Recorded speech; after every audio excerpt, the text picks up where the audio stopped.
What's going on, everybody? So this was kind of a last second thrown together thing here, but I wanted to talk about some of these wide receiver options for the Browns, more specifically first and probably second round. We'll talk about, but I kind of threw it out there to Jeff on Twitter, and then before you know it, here we are. We got the guys from the Cleveland Pulse YouTube channel. So, guys, thanks for coming on. I know this was very last minute, but I appreciate it. Absolutely. Thank you for having us. Yeah, man, we don't do anything during the week, so 7 p.m. Is usually good for us on a Wednesday. All right, well, perfect. I know some of the stuff, I know you guys know as well with your channel. It's tough to schedule things sometimes, so it's very, very rare that something like this can come together. But here we are, and it worked out. So, before we get into this whole conversation about wide receivers and that whole ordeal, came out this past week that the Browns are reportedly fine with Baker Mayfield for next season. Andrew Berry had his press conference. He said that they fully expect Baker to get back healthy and play his best. First question, do you guys believe that? And if not, what do you think the strategy is for saying that? I think it's all cheek and tongue. Obviously, the guy's still on your roster. So like anyone who's on the roster right now is if that question was asked, it'd just be like, yeah, he's here. He's going to be playing for us next year. Um, I can't believe that Andrew Berry wouldn't take a look at every possibility that's out there, especially if, things become everyone knows that towards the like the draft coming up in April, maybe like a week or two before the draft, everything starts to go haywire. We got all the Aaron Rodgers news like a week before the draft, and San Francisco traded up to third for who knows what quarterback they actually wanted and getting Trey Lance. But it's very all cheek and tongue. He gets asked those questions in the press conference and has to answer it like that. Yeah, I don't think there's a lot of evidence and precedent to really believe that that is 100% the truth. I think that that's what he basically has to say in that position, especially when he knows he's being asked. But just in recent years, we've seen head coaches, general managers be asked similar questions, say the exact same thing basically, and then the quarterback is moved. I believe Sam Darnold was a very similar situation. They said that they were going to roll with him, traded him. Cliff Kingsbury said that Josh Rosen was their guy a couple years ago, and they moved off of him. So I agree with Justin. A lot of semantics. They're got to drive up trade value too. They're not going to be like, well, he's not good enough to be our quarterback. Yeah, I definitely agree. I think one thing people have to remember, it is definitely silly season. Everything you read, everything you hear might be complete BS. It might be true. I mean, we just do not know. I definitely agree. If there are better options out there, it's not like Andrew Berry's just going to sit here and go, "Oh, nope, we want Baker." We're not even going to look into these other options. That's just ridiculous to me. And last thing on Baker's side of things here, it's my opinion that I think the Browns must, and I emphasize must, go out and get a competent backup quarterback to challenge Baker, because Case Keenum, yes, he knows the system. Yes, he was successful in Minnesota, but to me, I think Baker needs a guy over his shoulder to say, you know what, if you can't do it, I'm coming for your job. Do you guys agree with that? I think Jeff and I have had that conversation a lot since the season's ended, and I think we both, and it's been, about the draft, about potentially drafting a quarterback wherever, and bringing in, quote unquote competition for Baker. I honestly think that drafting a quarterback would be more beneficial than bringing in another Case Keenum, because at this point, I don't understand what the like, I guess the only other scenario you could point to is like Teddy Bridgewater versus Drew Lock in Denver last year, where they had like a quarterback competition and Teddy Bridgewater came out and ended up winning the job. But for me, at this point, I don't know what the benefit of bringing in like a Teddy Bridgewater would be with Baker Mayfield still on the roster. Yeah, I don't really want quarterback competition. I kind of want to know who the starter is, especially because I'm just not, I don't know, I'm not here for the excuses if we bring somebody else in and they're splitting reps with Baker, then there's going to be excuses, either way. I think even if you bring somebody in, Baker would be the assumed starter. But the media narrative, the hound dogs in Berea, the bad dogs. I've been calling them the media dogs in Berea, but not the dog pound, so to say. It's just not good to have the media pundits in Berea be able to say, well, the media availability part of practice, this person, the backup, looked really good and Baker looked really bad. I'm not in for that. I want to I just want to know who the starting quarterback is, get him acclimated with the playbook if it's somebody new, or continue to grow Baker's relationship with Stefanski if that's the case. Yeah, I definitely see that side of the argument. I think, the biggest thing is there can be no excuses. We have to find out if they are indeed heading into next season with Baker Mayfield as the starting quarterback, they have to figure it out this season. You can't be doing this whole franchise tag and going on for another 2 years on 1-year deals. They got to figure this out now. And one way to do that, and this is why we're here, is to bring in some wide receiver help. Now, the Browns hold the 13th pick in the first round. That is set in stone. That is done. I know on Sunday, there was people debating, are we going to have the 10th pick? Can we move up into the top 10? Is it going to drop as low as 15? That's a conversation that was had a lot. So with the 13th pick, I think there's plenty of good options out here. Before I get into my thoughts, I want to hear from you guys. At 13, who do you guys think will be available, and who do you guys want? I'm going to let Jeff hit this one first because I've been looking through mock drafts for a while, and I've been getting different reads on everything, so I'm kind of trying to correlate those with this. So the state of the draft, I think, has changed a lot within the last 5 years, even since we drafted Baker. This is where Justin and I will have disagreements. And I know we're talking about wide receivers, but quarterbacks, I think, are more ready than ever to come in and start. They have their quarterback coaches. They've been working with these same, people since 8th grade. It's more just across the board, the wide receivers the same way. You have off-season training. The development of these players has never been more rapid. They're getting scouted. They're getting D1 offers 8th, 9th, 10th grade. It's ridiculous. So there's more of a premium on skill players in the first 15 positions. I feel like it's trending toward that way, especially if you look at some of the most recent first-round wide receivers. Of course, Jamar Chase completely lighting up the league this year, and even 2 seasons ago with Justin Jefferson having 2 of the best first 2 years of an NFL career for a wide receiver potentially ever. So I do think Garrett Wilson will be off the board before 13. I do not know if teams need him. Like I told you earlier on Twitter, Derek, I think that if Calvin Ridley is moved, I think Atlanta will maybe, would go for him. I think they would probably need a defender, but I think we said that last year and they took Pitts. And I think the New York Jets are going to take a cornerback with their first pick, and then they have the 10th pick before us. I don't see any reason why, if Garrett Wilson wasn't on the board there, they wouldn't pull the trigger. My personal favorite right now is Drake London out of USC, and which is interesting because he fractured his ankle. Obviously, Jameson Williams has a torn ACL. So this class has gotten interesting over the past, 60 to 90 days, which was a little bit unexpected.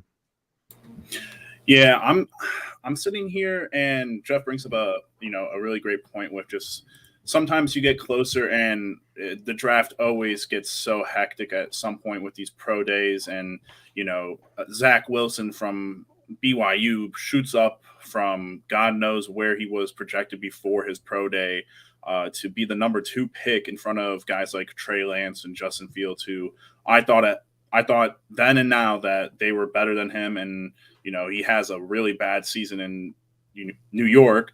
But the wide receivers, like Jess said, obviously Jamison Williams going down in that championship game is a huge, hit on his stock. And then outside of that, you got to worry about teams who are in front of us. The problem for me is I don't know that any of these teams in front of us are going to want to go and get a wide receiver, mainly because, the 3 teams directly in front of us. New York, they signed Corey Davis to a $30 million 3-year deal. I think the biggest problem in New York is probably the protection of Zack Wilson, and then defensively just trying to get some guys back to strength and try to refortify that defense because of Robert Saleh being a defensive-minded guy. Washington, they brought Curtis Samuel in last year. They obviously still have Terry McLaurin, so don't think they'll go wide receiver there. And then Minnesota, I mean, it's pretty self-explanatory. You got Justin Jefferson and Adam Thielen. So it's interesting to try to look and be like, maybe Atlanta does another boneheaded move and drafts a player that they don't really need. But I don't know. I'd love to say that the Browns, and Derek, obviously me and you being Ohio State kids, would love to have Garrett Wilson be the first wide receiver, come off the board and, be that wide receiver for the Browns. But I don't know.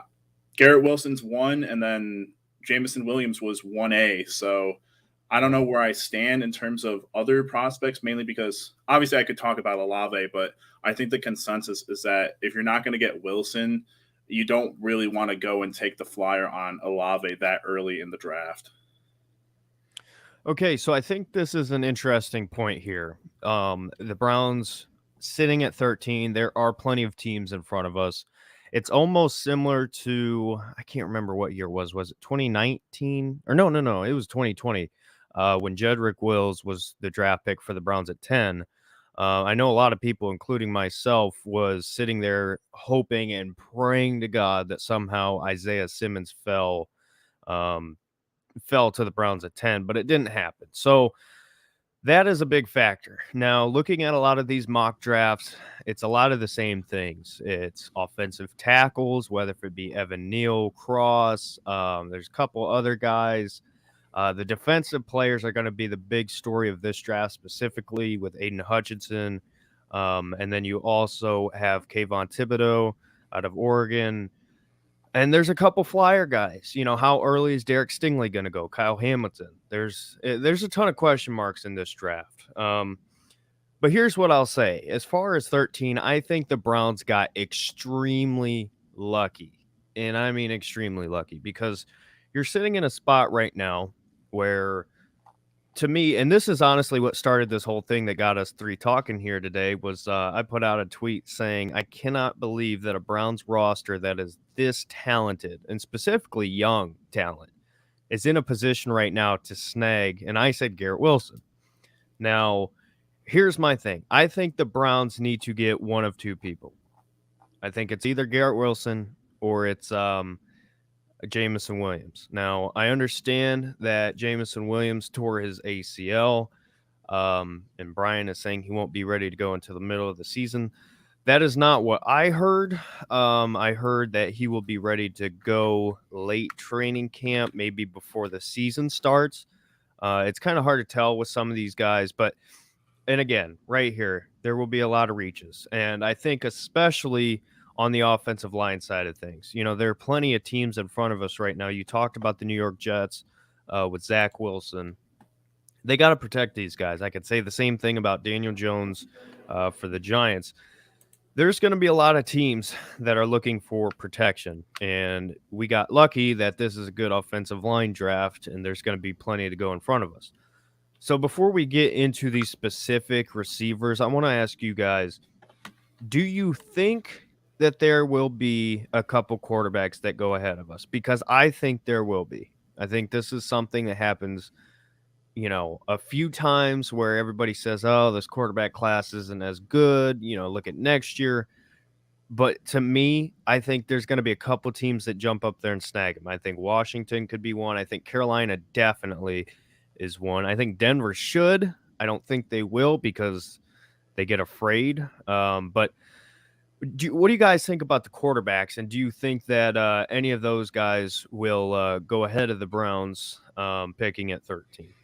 Well, it's something that I thought we might have started with this conversation of the draft, because Jeff and I have just been constantly talking about this. He's, he told us at the top of this that he feels that the quarterbacks coming in, not just this year, but every year, are more ready than ever to kind of step in. And Jeff will tell you, and I won't try to take too much of his thunder here, but for the Browns, obviously, if a rookie quarterback stepped into our system, he'd be in a pretty good spot, more so than, other teams in the top 10. But I am not a huge fan of any of these kids. I honestly just don't think any of them deserve to be top 10 picks, and I don't think that I would want to take any of them with the 13th pick if like any of them were there, to be honest. But I could definitely, like I was saying earlier, Zack Wilson, a pro day, shoots him up to number 2 somehow, and we have, 3 top 5 quarterbacks last year. I feel like you're right. Detroit, who knows? Like they might just say, hey, we'll run it back with Jared Goff because we got him on the contract. No one else is probably going to want him. You got to look at New York with the Giants now because they fired Joe Judge. You got to wonder if they're going to roll with Daniel Jones with whoever they hire at head coach. Carolina. And GM. Yeah, and GM. You don't know what Carolina is going to do. They're kind of like they traded for Sam Darnold last year. Did not work. Brought back they had PJ Walker play a couple games. They had Cam Newton play a couple games. They're definitely one of those teams that is probably like searching for that quarterback. And then you got to look at teams that, Atlanta, do they want to roll the dice with Matt Ryan? Do they just want to bring a kid in just to sit behind him for a year? Denver's a team that, they were almost a playoff team this year. They were very close to being a playoff team. Lost a couple of hard games. So Teddy Bridgewater's not coming back. I don't think they believe in Drew Lock. So definitely a team that could go quarterback. Washington's weird because I think Ryan Fitzpatrick, if he's healthy, they could put up a decent fight. But if anything, Kenny Pickett's the only quarterback that I think should go in the top 10. And that's what I'll leave it at. Okay, Jeff. This offseason is so interesting, and it's very true when Justin brings up the month of the draft hype, the 2 weeks before the draft hype.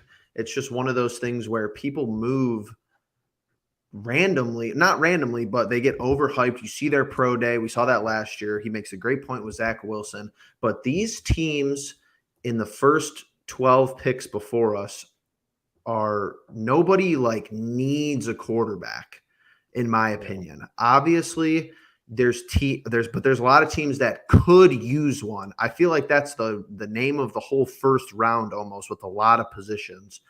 Atlanta, I think, is handcuffed with Matt Ryan because I don't know if anyone's picking up his salary. I believe he has another year. Justin brings up another great point that the Washington football team and Fitzpatrick, they might roll with him for another year. I even think of Minnesota, 1 pick ahead of us, might be interested in a quarterback, but again, no one's picking up Kirk Cousins' salary. His trade value is dead, I think. I think Atlanta's trade value is dead. Carolina interests me a lot. I think that it's interesting because they've been rumored in the Deshaun Watson, ring for him. And who is the other team I was looking? Oh, Denver. I think if Russell was leaving Seattle, I think Denver could be a destination for him on his list. So we're going to have to let free agency flesh out. I've been wanting to track some mock drafts and try to follow, some people's average stock and see now January 12th versus, 2 days before the draft, how much it changes. Because I agree with you guys. I hear a lot of, this quarterback class is not very good. Well, I didn't think Zack Wilson was very good, at BYU, and then he jumps up the board like Justin continues to reiterate. So it's going to be interesting how people's stock changes leading up to the 2022 draft. Yeah, I think I have a little bit of a differing opinion from both of you guys, which is a bit interesting. Normally it's one or the other. Either I for Justin. Here's what I will say, and I think that this is interesting.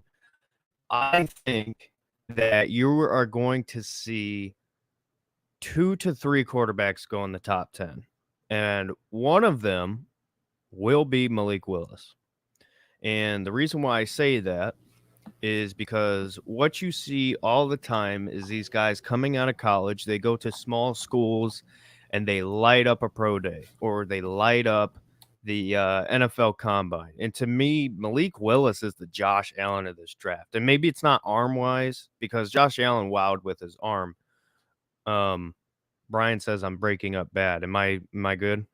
It fixed itself. Okay. Yeah, I got an alert that said internet, but it's fine. Where did I break up at, if you don't mind me asking? You're just, I think, like right at the top where you're saying 3 people would go in the first 10 or 15 picks. Okay, yeah. So on Malik Willis, I think teams are going to get wild with him because of his talent. This is a guy that big potential. I mean, if he, it's interesting because the whole small school argument, it didn't hurt Allen. It didn't hurt Trey Lance. Is it going to hurt Malik Willis? I personally think some team is going to be wowed by him. And I think it's going to be the Carolina Panthers. And then as far as the other one, I think Kenny Pickett for sure. I think both of those guys are going to go in the top 10. I see Matt Corral possibly being, in that 10 to 15 range. I just think quarterbacks, I think people will be surprised. Everybody wants to say it's a bad quarterback draft, but they will be picked. So I think that helps the Browns. And I think, again, like I said earlier, the offensive line needs and the defensive talent in this draft, it's all going to help the Browns. I know you guys probably will disagree with me, but I think there is a legitimate chance that at pick 13, the Browns have, at minimum, 2 guys that they like on the board at wide receiver. I think there's a possibility of 3. But like I said, I think they need to leave this draft with either Jameson Williams or Garrett Wilson. What do you guys think specifically about those 2 guys? Do you think that the ACL injury is really going to hinder, Williamson's draft stock, whatever you want to call it? Yeah, I think it's gonna kill his stock. Honestly, it happens occasionally to a lot of great prospects coming out. My biggest problem with it is that he was easily the second. If we didn't get Garrett Wilson, he was the second player I was the most okay with, not okay, but excited about to go out and draft at 13. And now I have to do this juggling act of really getting into the nitty gritty of looking out. All right, if Garrett Wilson's off the board, who's the next guy? Are we gonna take a chance on a guy coming out of Arkansas in Treylon Burks, or are we gonna go with a guy like what Jeff was saying with a Drake London, who's the biggest wide receiver in the top 5 conversation? Are you gonna take a flyer maybe on Chris Olave? But for me personally, Garrett Wilson, I think is the best wide receiver in the class. Thank you. It's probably, but to be fair, Derek, we're probably homers, just a tiny bit. I don't know about that. Us Buckeyes Maybe. Can be a little bit rowdy about that kind of stuff, but I do think he has such the biggest thing about him is that his hands are immaculate. He's the 50-50 balls. He's always winning those. He's never dropping balls or anything. And obviously sometimes he's just running wide open. But if you watched the Michigan game or some of these other more highly contested games, you watch Stroud go to him more so than Olave, and some of those cornerbacks were draping all over. It was interesting to watch college football from that perspective when you watch the NFL and be like, how are these guys just not getting penalized for PIs and all that? So it's going to be weird. I think Wilson is probably the number 1 guy, but who knows? It's just a weird positioning of who's in front of us and all that right now. I mean, I would agree with you guys that even pre Williams' injury, I think Garrett Wilson was the best wide receiver in this class. But that's why the injury made it murky, like Justin is saying. I think that with Williams going down, he would have been first off the board, totally healthy, in my opinion. Now, with that being said, like I stated, I still think Garrett Wilson is the best true wide receiver in this draft, but that would have slotted him going to the Browns a lot easier. I do think that it's going to hurt his draft stock with the ACL injury. I think that he's probably going to fall to, outside of the first round, maybe even outside of the second round. But I don't know. A lot of these, yeah, I do. He's not going to be ready for next year. So if you're looking for, who knows? It's and it's obviously different with age and stuff. But I mean, you see Odell off the ACL and whatever else he had wrong with his knee. He just doesn't look the same. It's not as bad as like Drake London fractured ankle. I think that's a better injury to have. Obviously, neither are great, but when you actually look at some of these guys, and I just watch Garrett Wilson the most, like you two, so that makes sense that we know the most about him. We saw him every weekend, but you look at some of these guys up. Drake London had 8 drops this year. Treylon Burks' biggest negative is his hands. Like, I feel like people just hear some names here and they maybe, don't do a lot of research, but it's like, am I totally thrilled with the Browns drafting somebody where his biggest negative is his hands aren't very good? I don't know. I still think that the talent is going to outclass the negatives, especially when it comes to height and size for a lot of these guys. Drake London being 6'5", like 215 pounds. So there's a lot to go off of. There's a lot to talk about. There's a lot to research leading up to the draft for sure. And I mean, I know it's a wide receiver based discussion, but I would not be surprised if the Browns do not draft a wide receiver at 13. My biggest thing with drafting a wide receiver at 13 is no matter who it is, you have to be so confident. The Browns have to be so confident in this guy that he's the outside receiver, not another guy that goes and plays the slot or, has to do Jarvis things or even, Well, that's how I feel about the quarterbacks too. It's like if you're in the top 15 here, it's so easy to go like defender or a wide receiver and like not get bashed as a front office. Like if you take a risk at one of these quarterbacks in the top 10 and the top 5 for sure, and they're not very good, you're going to be like, wow, you missed out on linemen, some linebackers, some defensive linemen, a couple of cornerbacks, and a couple of good safeties in this first 15 picks. Yeah, I think this is a good time to kind of dive a little bit deeper into some of these prospects. But before we do, I'll say this, and you guys might crucify me for saying this, but I see no way that Jameson Williams slips out of the top 20. I think if the Browns don't pick him at 13, I think he's going to go somewhere maybe in the 16, 17 range. I think he's just too talented. And everything that I've heard about Jameson Williams as far as coming back, I've heard that he's going to be fine by next season. As far as the start of the season. Now that could change, it's kind of a case by case basis, but that's something we will have to just wait and see. So for anybody who is listening to this now or listening to this later, if you want to follow along, I'm going off of Walter Football's wide receiver rankings. And we'll try to me and you, a Walter Football guy, huh? Yeah, I love Walter Football. Yeah. So we'll go over these quick, and try to give your thoughts on each player. Now, at number 1, I couldn't disagree with this anymore. I think it's laughable, honestly. And I've heard some people try to defend this and claim that it is the truth. I've heard people say that he's the best receiver in this draft. But Walter Football has at number 1, Treylon Burks, wide receiver out of Arkansas. He's 6'3", 225 pounds. I guess you guys go first on this, and I'll share my thoughts on this after, but I'm interested in hearing this. Yeah, so like I said, I'm a pretty big proponent of the Walter Football stuff, but even I disagree with the Treylon Burks being at number 1. Again, I would have put it at Jameson Williams, probably being the first guy off the board, just because, Alabama wide receivers have been coming out of the draft high priority every year almost. And Garrett Wilson would be number 2, obviously. But I think the biggest thing that people try to tell me about Treylon is that he's never had like a really bad game, like just like a subpar game this year, at least this past year. And that, for such a, Jamar, I believe, is like 6'1". He's kind of like in that middle area, but Treylon's about 6'3", and then London is about 6'5".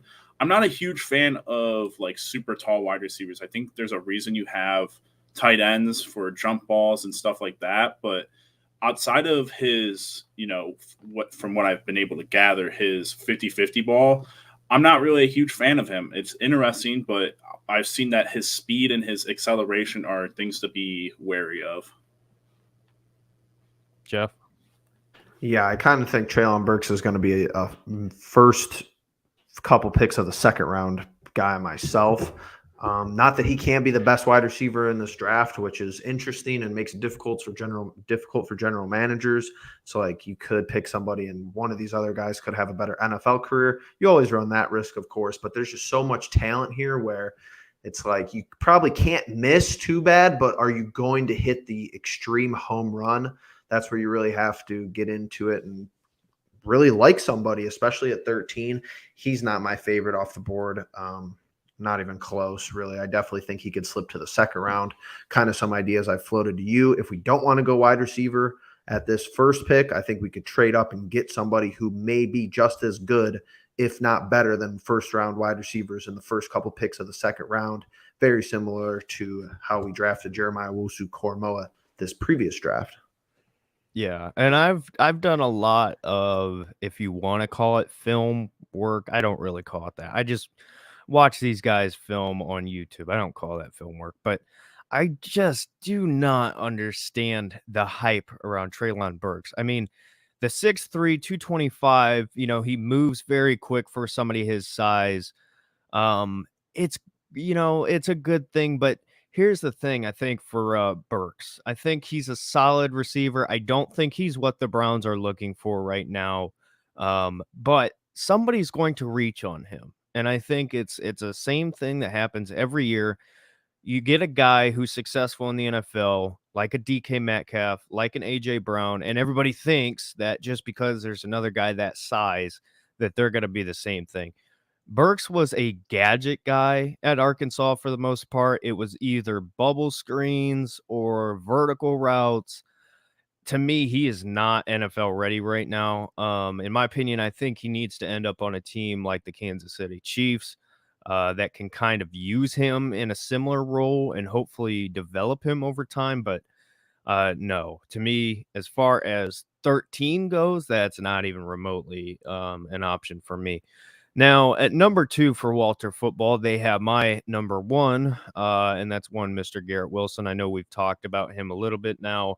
But just quickly, guys, share what you think. I know you already have already, but just one more time, share what you think that makes Garrett Wilson such a special receiver. It's his hands. I mean, it's the thing that we need the most, and that's why this is where I'm going to be very interested in Andrew Berry. We have not seen him move up or move down in the first round. He was very patient with the Jedrick Wills pick. And he was very patient with the Greg Newsome pick. It'll be interesting because I think we sit at a spot where there's 2 positions of need. Obviously, wide receiver is what I think will be the first pick, but Jeff and I have talked that D tackle has also been a spot that we could definitely, we could really use, and even more so if we don't bring in Clowney again for an extension or anything. But I'd be interested to see if, they fall in love with Wilson in the pre-draft workouts and everything. If they feel like someone's going to move in front of them or someone already in front of them is feeling good about him, if they'll make the jump to, 9, 8, whatever it may be to get a Garrett Wilson. Yeah, everything about him's pretty cool, pretty off the charts, I think. Just his tracking of the football, along with his tandem to be the wide receiver 1, I think that that's a good sign. That's why, and we'll get into him, but I'm not sold on Olave being a true wide receiver 1 in the National Football League as his biggest strengths. I think he would benefit being a wide receiver 1B or wide receiver 2 a lot more, as most people do for a while, especially at the next level. But yeah, he made some CJ Stroud throws look a lot better than they actually were. That's not a knock on CJ Stroud. Obviously, a rookie campaign for him at Ohio State. But yeah, he tracks the ball very well. Yeah, so on Garrett Wilson, and again, I'll try to keep this quick, but you talk about falling in love with a receiver. I have loved him ever since he's came in to Columbus, Ohio. I mean, this kid has been spectacular. 5-star out of Lake Travis High School. If you Browns fans recognize that name, it's because your starting quarterback, Baker Mayfield, just so happened to go to that same high school. So not saying that's a connection at all, but, if I can try to speak it into existence, I will. I'm going to say something here that is very controversial, and I'll probably get a lot of hate for saying this, but I really don't care. Garrett Wilson's better than Jamar Chase. Garrett Wilson is a generational wide receiver, I think, and I think he has potential to be a top 10, top 5 receiver in 2 years. And I 100% believe that. So if you think I'm just talking to say things, I'm not. I genuinely believe this. And I think whatever team he goes to, I think he's going to be that successful. So Garrett Wilson, I was surprised that he's only 6 foot tall. Now, Walter Football has him listed as 5'11", but he does not play at 6 foot tall. I mean, we consistently see Garrett Wilson going up and making big time catches early on in the season in 2021. Stroud missed high a lot, pretty consistently early on. Garrett Wilson was able to go up and get those passes. I think that is a good thing to see, especially when you have a quarterback like Baker who tends to miss high.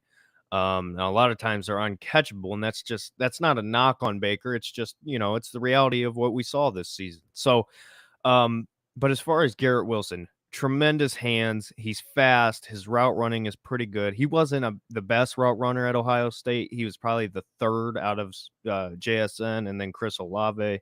I would have Olave first, but I was just stating names. But I would do anything, just about anything, if I'm Andrew Berry, to move up. If let's just say we get to like pick 10 and he's still on the board.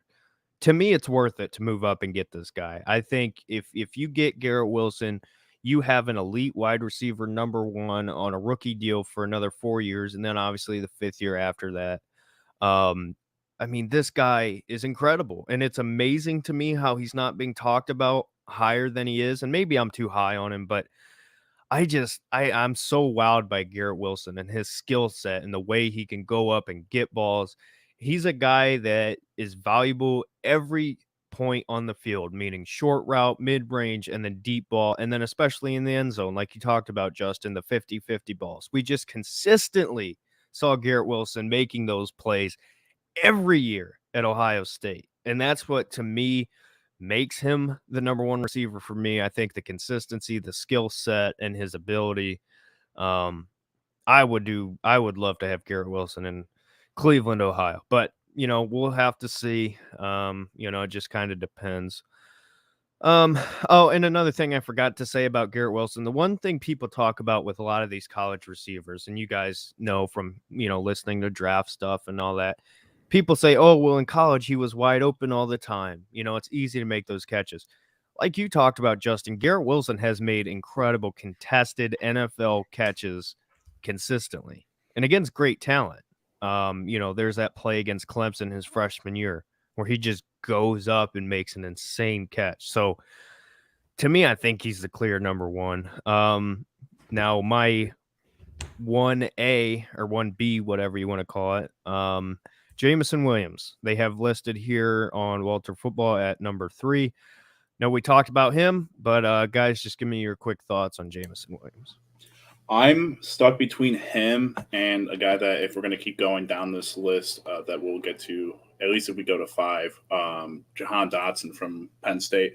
I'm stuck between those two in terms of who's the fastest. I think those are your 2 fastest wide receivers on the board. Obviously, pre-injury for Williams because, obviously, he tore his ACL. But I think he was – and obviously, if people don't know this, he was an Ohio State transfer. So people might, knock him for that. But obviously, he went to Alabama and kind of just showed out for everyone. And I think that's my problem. He showed out that he could – I don't know. It's kind of like that Joey Burrow thing. It's how did Joe Burrow not play at Ohio State and then go to LSU and just ball out? So the speed for me is what I was loving about Jameson Williams, and it's a sad thing to see that injury happen to him. Yeah, Derek, though, I've seen reports where I think Adam Schefter even tweeted out that he was going to retain 4.3, 4.4 speed, even with the injury. But you just never know. I mean, especially last year's draft, different position, of course, and maybe a little bit scarier, and knock on wood, of course. But, I mean, how many picks did Joke fall because of a phantom? One doctor reported a phantom heart injury. I mean, or a heart issue. So I'm not too certain about how. I just wouldn't know where to put him in the minds of GMs. I think it's pretty certain that most GMs will like, the other wide receivers based on them not having an injury designation. So it's just tough to get a read on him. But I mean, his talent's there for sure. I just don't know if his, like Justin said, speed will ever be back to, the peak. Yeah. And Jamison Williams, for y'all who do not know, he's listed at 6'2", 189 pounds. I've heard people come out and say that his size as far as weight could be an issue for teams. So if he puts on a few more pounds of muscle, gets a little bigger, I could see teams, and it's hard again with the injury to tell. But like I said, I don't see him falling too far. Now I could be wrong, but I just don't see it. But I could see teams falling in love with him more because of the slight height advantage over a guy like a Garrett Wilson, with him being at 6'2". But like you said, I mean, he is incredible. Speed guy, great route runner, finds ways to make big time plays. And Justin, I know you know this specifically. Watching him here at Ohio State, he was always a good receiver, but he was never complete. And as soon as he transfers to Alabama, I mean, he has just turned into a complete, full-on star receiver for Alabama. So, I mean, I have him as my number 2 still, despite the injury. But I guess we will have to wait and see on that. Again, like I said, I think the Browns need to leave the draft with either Garrett Wilson or Jameson Williams, in my opinion. So heading into Walter Football's 4th guy, and my 3rd guy, one Mr. Chris Olave from The Ohio State. Justin, go ahead and give me your thoughts on Olave. So I think last year, had you had asked people who was going to be the first wide receiver taken between these two, I think a lot of people would have had Olave there. However, coming back this year and watching both of them play again, mature a little bit, and work in tandem with JSN, it's tough to and obviously I don't want to bash Chris Olave, but I just don't think he shows as much as Garrett Wilson or even JSN. I think he has his moments where he's obviously wide open downfield. He's probably, I would say he's probably the best route runner between Garrett and himself. I don't really want to compare JSN because JSN might work himself into being a better wide receiver than the two of those guys. So, but I think that's the thing that Jeff's been harping on is that outside of route running, I think that's something that people say like Jarvis is really good at. Jarvis is the best route runner on the team, but I don't need another Jarvis Landry on this team. And that's just kind of what I think about Chris Olave. I'm like, all right, he's just another Jarvis Landry. Now, let me butt in here real quick. If Absolutely. Jarvis Landry leaves, does that change your opinion on Chris Olave? No, because I'm still worried that DPJ is never going to develop into that number 1 guy that everyone's been, even all of us got so excited during the preseason and how he was progressing through training camp this year and what we saw the year before. Everyone thought he was going to be that number 1 guy, but I don't know if he's going to be able to develop into that. And I don't know that if you take Chris Olave, you're going to have him working the outside like DPJ, or if you're going to have him working the slot. It's just it's a tough spot to be in, and I don't know. Even if Jarvis is gone, I still wouldn't go with Chris. My pro comp of Olave is Jarvis Landry. Basically, when Jarvis first came into the league, I think that's pretty much a similar wide receiver. They're very similar in stature and height, which is not a knock. Again, a Jarvis Landry can carry you to maybe not carry you, but could take you to the playoffs, could be your main wide receiver as we saw last year and have a great game against the Pittsburgh Steelers in the first round of the playoffs. But I just don't know. It's someone who would be complimented better not being the main target. I think we saw that come to fruition this year. I think he was asked to be the main target, a little bit banged up, and it didn't work out very well. But I think Olave is for certain a first-round wide receiver, and I think somebody who has maybe somebody else to be, compete for that wide receiver 1 position could utilize him very well. I don't know where like you were saying with Treylon Burks, I don't know where the Chiefs slot in the first round really, and it's up in the air. It's probably not set yet, depending on what they do in the playoffs, of course. But yeah, I think him next to like a Tyreek Hill, that would be pretty dangerous and pretty disgusting if that ever happened. But Right. that's where I see him going, honestly, to a kind of an upper echelon team. Maybe if The late maybe round first. maybe if the Titans move off of Julio, he would be good with like AJ Brown, like a lot of different scenarios down there. He would be a good 2 for the Rams, of course. Even a 3 over there with Robert Woods, but I just don't know if he could carry an offense and be like 100 or 125 targets a year type of guy. Yeah, I definitely think that Chris Olave is very interesting because he is the smoothest receiver I have ever seen. And I've had the privilege to be able to watch him in person. He's incredible to watch, man. And the question there with him, and I completely agree with everything you said. Now, I do agree with what Brian's saying here. Olave has some jets, and I think that's what kind of separates him from some of these guys who are coming out and everybody says, oh, they're good route runners. Well, Olave's a great route runner, and he's very, very fast, and I think that separates him. However, I don't see him, especially immediately. Maybe he develops into a number one receiver, but if the Browns are sitting at 13 and Jameson Williams is gone and Garrett Wilson is gone, I don't see that happening. But hypothetically, the only way that I could see Olave on the Browns working is if the Browns go out and sign a receiver like an Allen Robinson or somebody along that line. Somebody who can come in. Olave can sit as the number 2, and then hopefully later on the Browns can get another young receiver. But I definitely think Olave is a great receiver. If the Browns pick him, I don't think it will be at 13. I think they'll drop back maybe to 16, 17 range.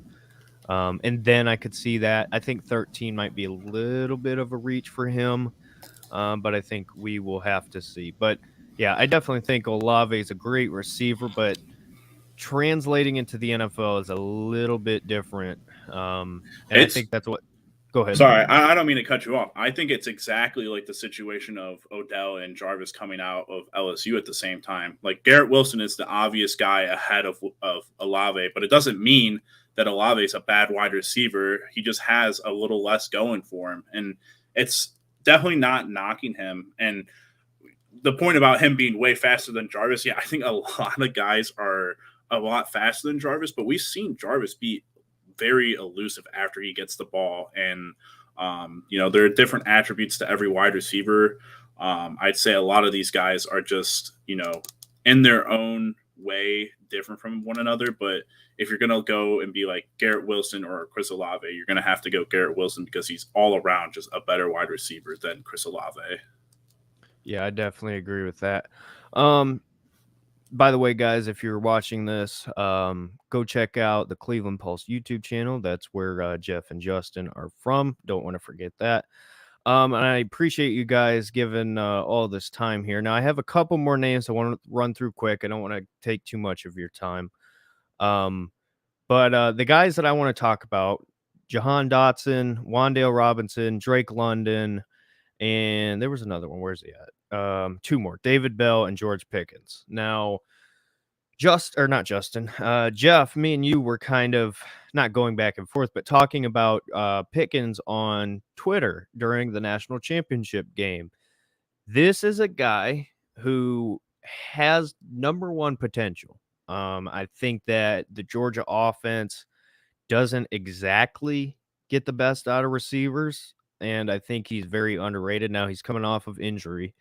But quickly, what do you think about if the Browns were sitting there in the second round, and that was a guy that they took? Yeah, I think that's pretty much my whole philosophy of the draft right now. If you really do believe that this wide receiver class is stacked, which it is, it's extremely stacked. That's something you should believe, in my opinion. But that has 2 ways of thinking. I think that means that you should get the best available at your spot, which is that's viable. I would never knock Andrew Berry for going best available at 13. Might be tough to figure out who that is, but if Garrett Wilson's there, I don't think anyone is giving Andrew Berry flack for going Garrett Wilson there.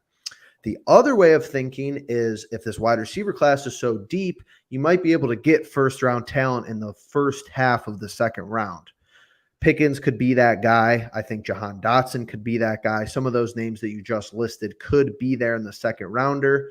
Like I have already stated, similar to getting JOK, it was pretty much Micah Parsons in the first round. And then unless I'm totally missing a linebacker, JOK is the second best linebacker in this class, somehow slipped to the second round.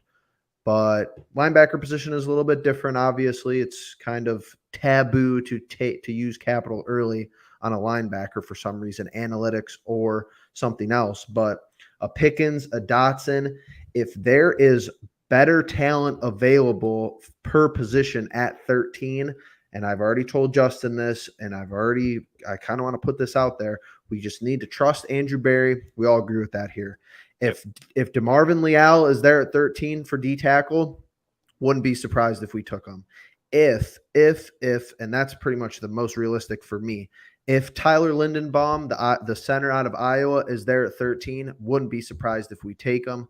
We'd shed Treader's cap. That would be the most surprising to me. I don't think that's the highest percentage. I do think it's wide receiver 1 for us, but you could get a D tackle at 13. You could get a quarterback at 13, and then you could go wide receiver in the second round with some of those names you've listed. Yeah, and just to throw this out there because I love him so much, if Nakobe Dean is sitting there at 13, which he probably will, too. If you don't like a receiver, Nakobe Dean, JOK, and Jacob Phillips, are you kidding me? Especially Walker probably out the door. Well, Walker would be out the door, but Walker on a 1-year deal. Yeah, I know we're not talking defense, but you got to talk about it, bro. Andrew Berry's got, how analytical he is. So if he thinks he could find, if a wide receiver we take it at 13 is 95%, and he thinks he could get a wide receiver in the second round at 88% and get a 95% D tackle or linebacker at 13, I mean, I would like those odds, and I think he's done a good job so far. And Justin brings up the good point. He does not move. He hasn't moved a whole lot, so it's kind of like take what it throws at you at the pick. Yeah. As far as the other wide receivers, I will say this. I've heard a lot of people compare David Bell and Pickens. I think Pickens' stats are a little bit swayed by the injury and the fact that it's Georgia. I know they just won the national championship, but they didn't win it because of quarterback play. Well, I guess that's not true, but he sucked the entire game except the one drive they needed him to. So credit to him. Credit to Stetson Bennett. But Pickens gives me hope, though. Pickens gives me hope for Jameson Williams because I feel like he came back from that ACL injury pretty well for the most part, and to make it to the season and be able to play part of it and everything. So that's all I really have on Pickens. I'm not a huge fan of him. Obviously, Georgia wide receivers aren't a very known commodity, but I don't know. Are we going to go into Jahan Dotson? Because he's in my top. Go ahead. He's honestly my favorite wide receiver. Penn State was typically I try to follow the Big Ten a lot because of Ohio State, and I would catch a lot of Penn State games. And let me tell you, Clifford is an awful quarterback. Whenever he comes out in the draft, I don't want to hear any rumors about whatever happens with us going quarterback. He's not getting drafted. I don't want to hear. He's going on his 5th year. He's going to be UDFA. I don't want to hear a thing about him because he is so bad. This dude, Jahan Dotson, should have had he probably could have been in the conversation with a lot of other scouts and everything to be a top 3 wide receiver because of his speed. That's what I was trying to get at with him and Williams is I have a hard time deciphering who's the faster guy because I watch Dotson get so wide open sometimes, and then Clifford just absolutely throw the worst balls I've seen. Yeah, no, I definitely love Jahan Dotson, and shout out to my friend Hunter. He loves Jahan Dotson just as much as you. And I think I've seen him mocked late first, early second. That could be a potential guy Andrew Berry might want to move up to get if he slips far enough for them. I already talked about David Bell. Another guy that I love, and I will say this, mark this down, pay attention to this name, Wan'Dale Robinson. He is incredible, 5'11", out of Kentucky. He's a guy that has really good speed. He really stretches the field. I like him a lot. I would be very happy if the Browns ended up with him somehow. I don't know where exactly he's going to go. I could see him getting real hype and getting up early into the second round, but it's just hard to tell. So I wanted to kind of finish things off here talking about this guy who Jeff, you had already talked about, and that is one Mr. Drake London out of USC. He's 6'5", 210. So go ahead, Jeff, you start since you're a big fan of his. What do you like about him? Right now, he is my favorite, not because he's 6'5", and not because he's pretty shifty and he seems to be quick for his size, would be an understatement, but because he comes off to me, and similar to Treylon Burks, why I actually don't mind him as well, he comes off to me as a physical wide receiver. He had 8 drops because he's always going up for the football. He's making plays on the ball. So he slots in as my favorite if Garrett Wilson is not there. Garrett Wilson is my one.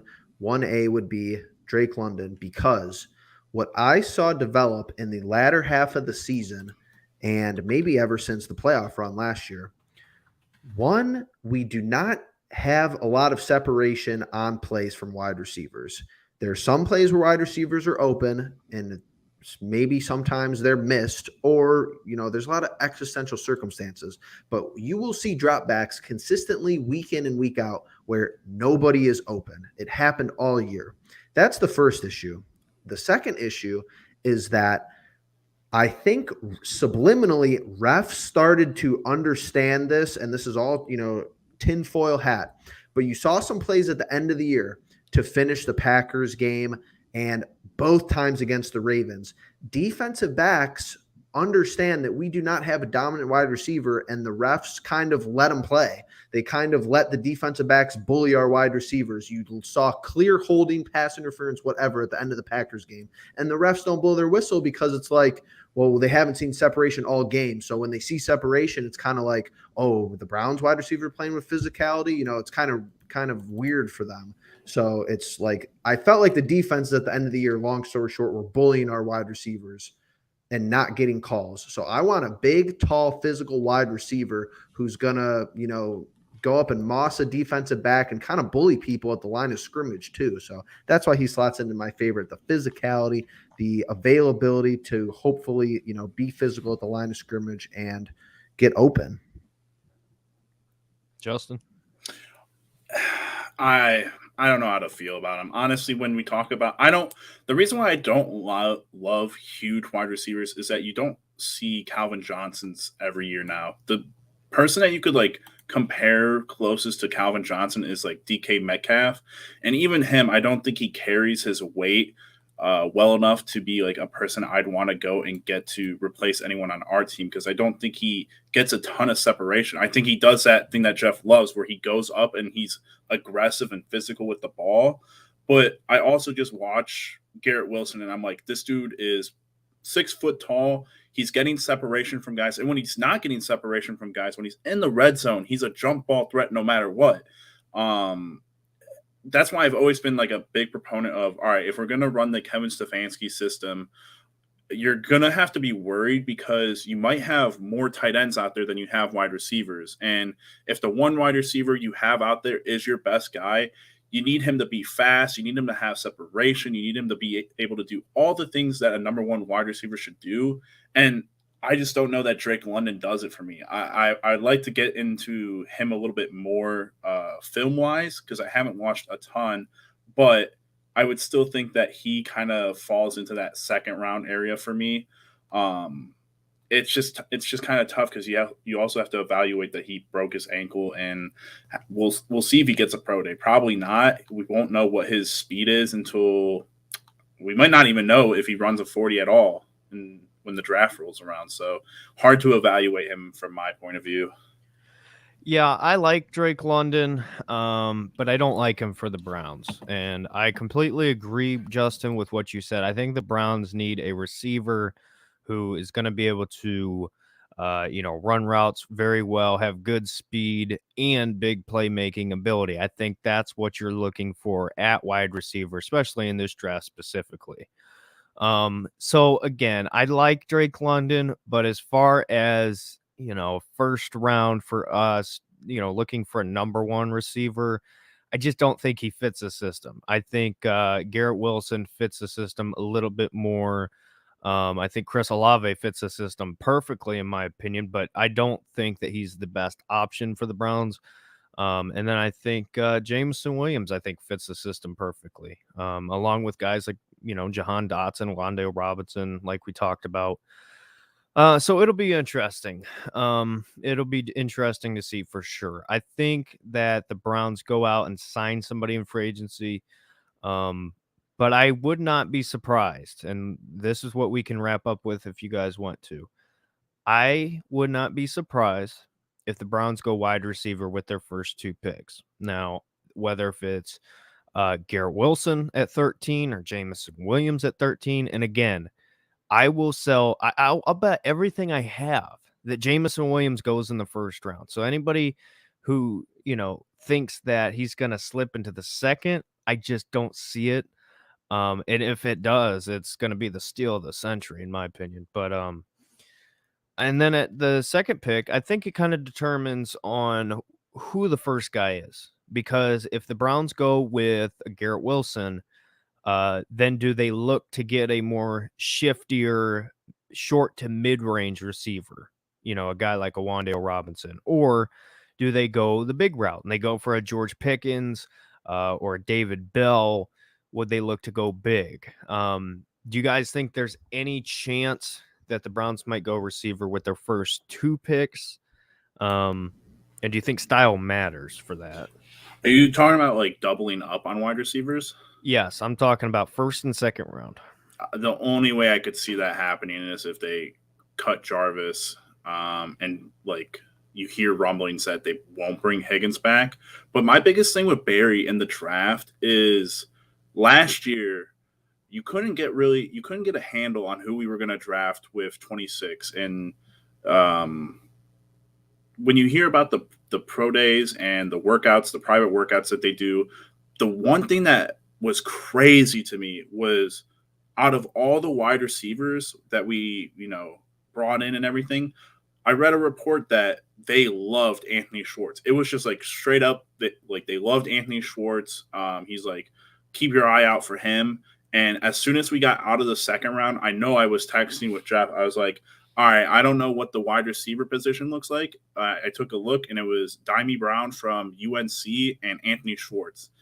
Dimey Brown comes off the board, and I go, Jeff, it's this kid from Auburn that they're going to draft. They're going to draft this wide receiver to be like a punt/kick returner because I don't know what else. Like, he wasn't a great wide receiver. So It'll be really interesting to go into this offseason and go into these workouts and everything and kind of get a grasp for what you hear coming out of those because more than anything, the private workouts are what matter most. The pro days, I can care less about them. Jeff and I have talked about that, especially in the quarterback department.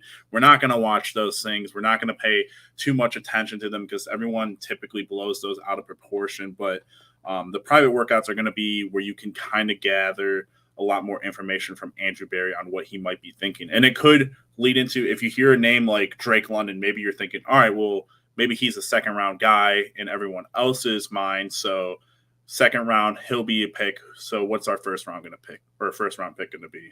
That's what my thought process is. I think for the first time in Andrew Berry's, well, I guess maybe not the first time. Like you see Higgins kind of on like these shorter deals, but I feel like Andrew Berry's been giving out the 1-year deals to defenders, especially the past 2 seasons. I think, and I hope that Andrew Berry takes a page out of the New England Patriots and goes for a similar offseason as they did last year. Maybe not with the longer deals and as big of money, but I'm thinking he's going to go for one or two wide receivers on the free agent market for shorter deals, maybe 1-year deals, just to get them involved and then really work on who's going to be the 13th pick.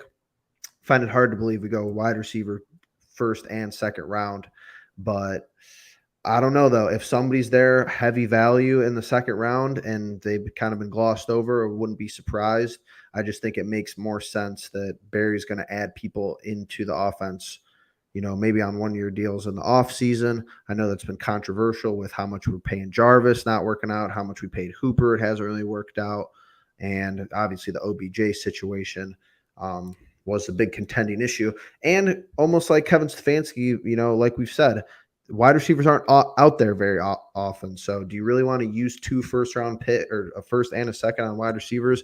Just a lot going on, I think. Yeah, and Justin dropped out. I don't know what happened to him, but anyway, we're going to wrap this up. But thank you guys for coming on. Yeah, we appreciate it. Before we leave, just to wrap up, give your top 3 wide receivers from this draft, and I'll give mine. That's tough. Well, Garrett Wilson 1.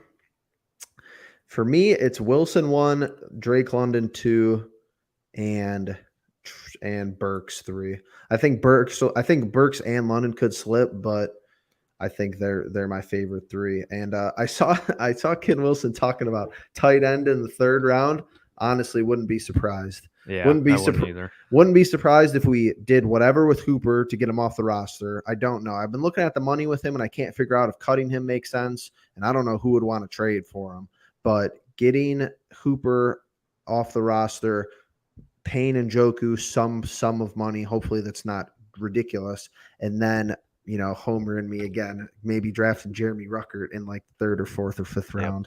I like that too. Mm-hmm. But anyway, my top 3: Garrett Wilson, Jamison Williams, Chris Olave. I know that's a little standard, but it's my opinion. I don't know what to tell you. But anyway, let the people know where they can find you. Yeah, we're over at I should say. We're over at the Cleveland Pulse on YouTube. You can type it into the search. We'll be the first one that comes up. Justin's internet went out, so he dropped a little bit early. But yeah, we do Browns, we do Cavs. And yeah, that's pretty much it. We've been doing it for about a year and very close to 400 subscribers. We've made great relationships in the community, Derek being pretty much the first. So we really appreciate it. And we appreciate you bringing us on tonight and for everything that we've collaborated on overall. Yep. Love it. Need to do it more often. But yep. Anyway, everybody, like you said, go check them out on YouTube. You can check out their Twitters. So anyway, thanks for watching. And if you're seeing this in the post live upload, let me know your thoughts. Who do you want at wide receiver? And with that being said, we'll see you in the next one.